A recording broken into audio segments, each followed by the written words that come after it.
Hello, in today's video, I'll show you how to use chop tool for vegetables, nuts and herbs for THERMOMIX TM6.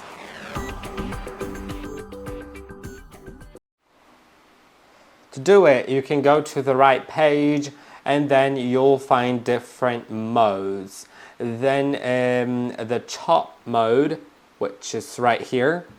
Once you select it, it'll load for a moment and then it'll give you options of what you want to chop. And there's fruits and veggies, herbs and spices, meat and poultry, chocolate and nuts and other. I'll do maybe, let's do dark chocolate, or you know what, I'll do the coffee beans. Then I can select the weight. I could use the scale to weight it actually.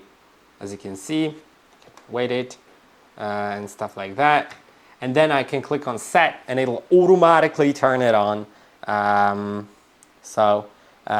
it will just, when I click on set, it will set 1 minute and it'll just tell me to rotate the dial to speed 9.